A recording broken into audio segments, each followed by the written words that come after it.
Noh, ütleme nõukogude aeg või. See kalastamine oli natuke muretum. Pendant la période soviétique, il n'y avait pas de quoi se faire du souci parce que le gouvernement fournissait les bateaux, les filets et tout le matériel. Tu n'avais pas besoin de savoir quelle quantité tu devais pêcher ni combien tu allais gagner. Parce que le prix du poisson était toujours le même, c'était en fait toujours pareil. Et quand tu ne pêchais pas, tu pouvais toujours aller travailler ailleurs, tu pouvais mettre les poissons en conserve ou même aller tisser les filets de pêche. On avait en fait toujours du travail. Meil ei olnud. Ja kui ütleme kalapüügihooaeg läbi oli, nii et meil oli kogu aeg tegevust.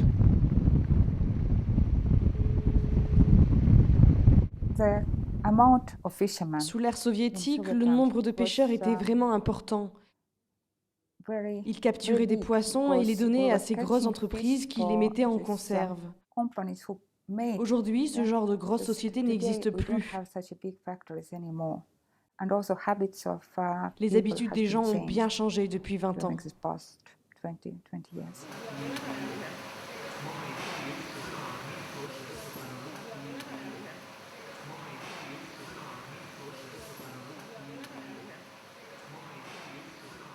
Il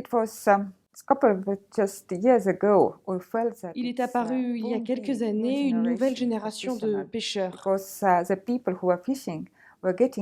L'ancienne génération était vieillissante et il n'y avait plus de place pour les jeunes.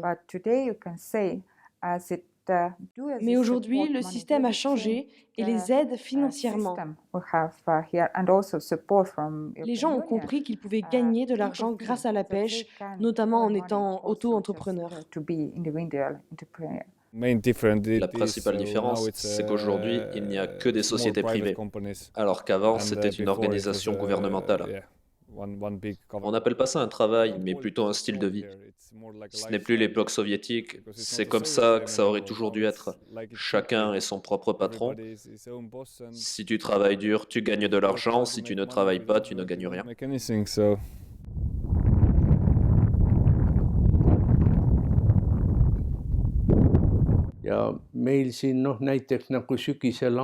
Et puis vous savez, aujourd'hui, le prix du poisson peut s'effondrer d'un coup. Par conséquent, tu dois travailler plus.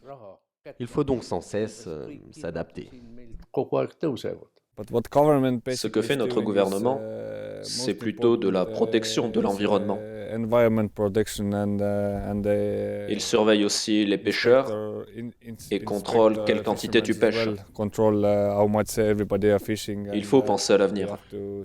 Si on pêche trop aujourd'hui, demain il n'y aura plus rien et par conséquent on n'aura plus de travail.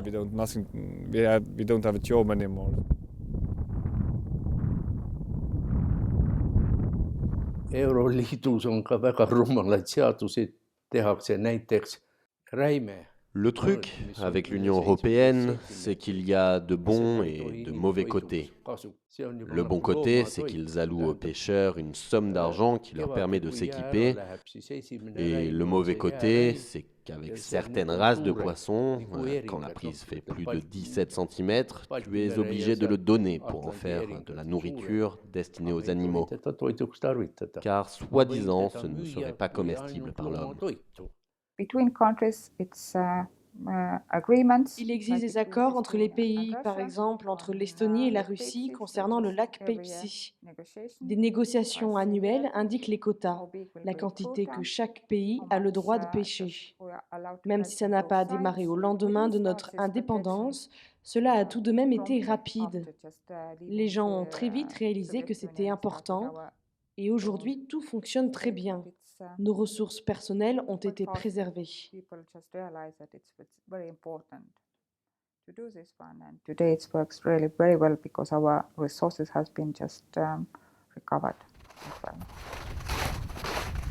Nii, oota, millest ma rääkima pidin siin, et Si tu es un bon manager, alors tu peux gérer toutes ces situations et tu peux même gagner de l'argent pour investir dans d'éventuelles activités futures.